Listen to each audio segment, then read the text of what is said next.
I'm standing on the edge of the Black River, and if you didn't know any better, you'd swear we were in a postcard. The moonlight is skimming the water, the pines smell like Christmas, and the only sound is the river doing what rivers do, slip by without a fuss, carrying its secrets downstream. But here's the twist. Under that pristine, placid calm is a history so grim the national papers once ran it above the fold.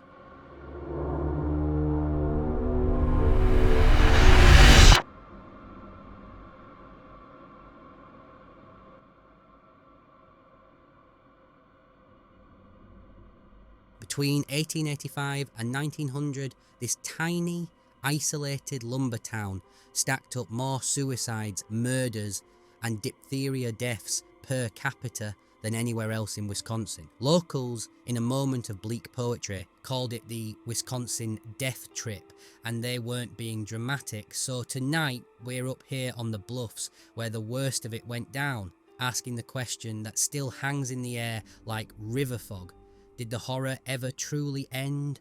Before anyone even thought to mutter the word ghost over a supper of hard bread and salted pork, Black River Falls was the spot you bragged about in letters back home. It was the American dream, rendered in timber and ambition. Picture this: white pine logs choking the river, a forest so dense you could walk across its surface, a sudden gold strike that had prospectors tripping over one another with wild, feverish eyes, and a brand new two-storey skating rink that smelled of fresh varnish and possibility every Friday night. Electric lights, a modern marvel, flickered on Main Street before most of the Midwest even knew what electricity was. For a handful of intoxicating years, it felt like the future had punched a hole through the Wisconsin wilderness and decided to camp right here. Then, as quickly as it began, the bottom fell out. The gold petered out into useless shale, and the price of pine nosedived. The great mills slammed their doors shut. The music at the rink went silent as it turned into a dusty warehouse, and the opera house started selling chicken feed just to keep the lights on. Families who'd bet everything on town lots woke up one morning holding slips of paper worth less than the matches they struck to read them by. That was the first crack in the foundation, a tremor of the ruin to come. The second crack came wearing diphtheria like a winter coat. They called it the strangler, and it rode in on the rasping coughs of children. The kind of cough where parents, exhausted and isolated, still think a cool breeze and a fervent prayer will be enough to fix it. Atta, just 5 years old, with her whole life ahead of her, was the first to go, her breath catching in her throat in a little clapboard house that wasn't nearly warm enough. 3 days later, her little brother followed her into the frozen ground. By the end of that bitter month, 32 children were gone. Their faces were immortalised by the town photographer, Charles Van Schaick, captured on glass plate photos with eyes far older than any child's should be. After the sickness had its fill, starvation marched in right behind it. Potatoes froze solid underground, the cows forgot how to give milk, and the banks, once beacons of the town's prosperity, started knocking on doors like grim carolers, waving ballooned loan papers. A $50 note from a hopeful spring could swell to $300 by winter, and when the money finally ran out, the newspaper headlines became a litany of despair. Another desperate act. Farmer burns barn and self. The Victorian language is quaint, sure, but the terror screaming between the lines is still raw enough to cut you.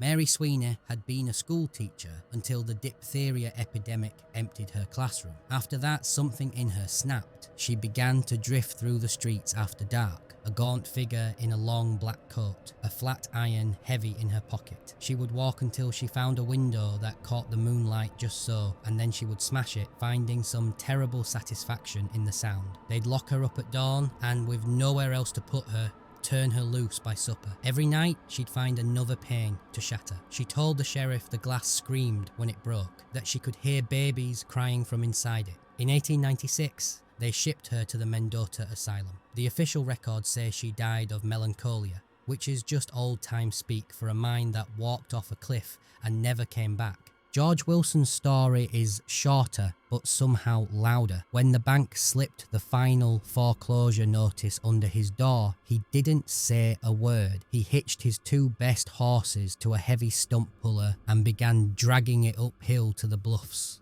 Neighbours watched, thinking he was trenching for a late potato crop. Instead, he found a spot, packed the hole with dynamite, laid his horses down beside him as if to comfort them, and lit the fuse. The blast rattled windows in Merrill, 20 miles away. Of George and his team, all they ever found were a few twisted horseshoes and a single empty boot. The crater is still up there on the bluff, a deep scar in the earth where nothing grows in the middle, though a ring of young saplings surrounds it like quiet onlookers at a funeral. Then there's the story of the cop woman. The papers, in a rare moment of discretion, never gave her a first name. She was found in her bare kitchen with her newborn son. The coroner's note is a heart-stopper, just 2 lines of cold, official script. Mother stated she feared the child would starve, so she spared him that fate. She served 10 years in Walpham prison. Her days spent stitching altar cloths in silence. The day she walked free, she headed straight for the Black River. Kids nowadays, walking the riverside path, swear that sometimes a woman in wet shoes trails them, her mouth open in a cry that makes no sound.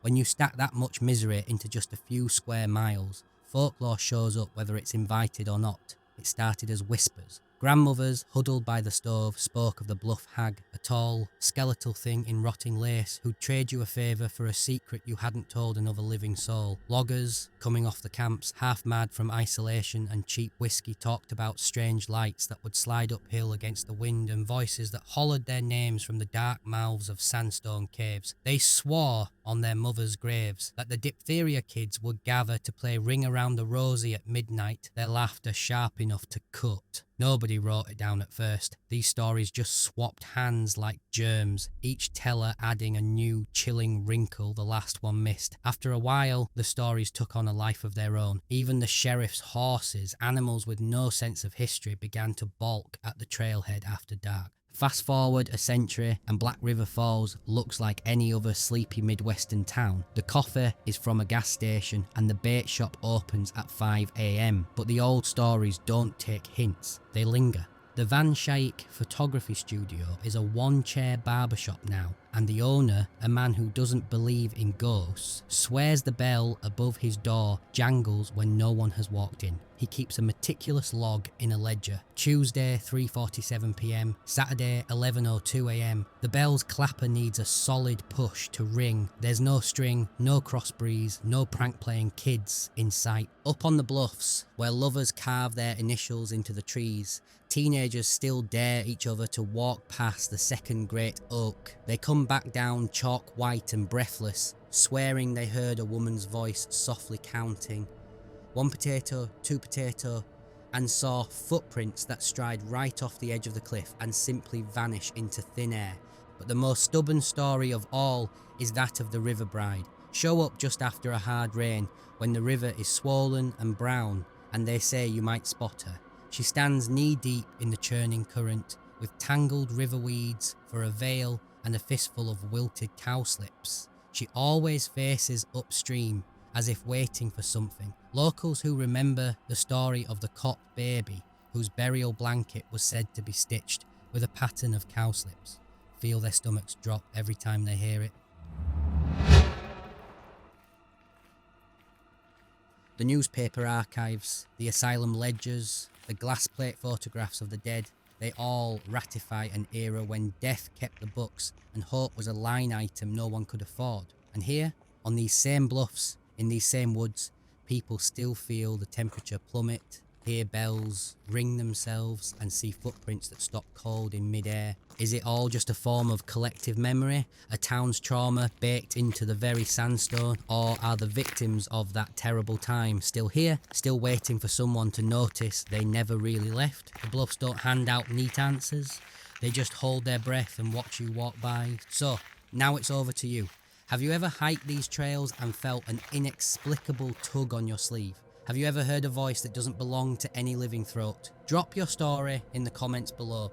Let's keep this memory bright and loud. Sometimes the only way to settle a haunted place is to just keep talking about it. If this one left a chill down your spine, hit that subscribe button. There are plenty more forgotten corners of the Midwest and more rivers that have kept their secrets. We'll meet you on the next bank.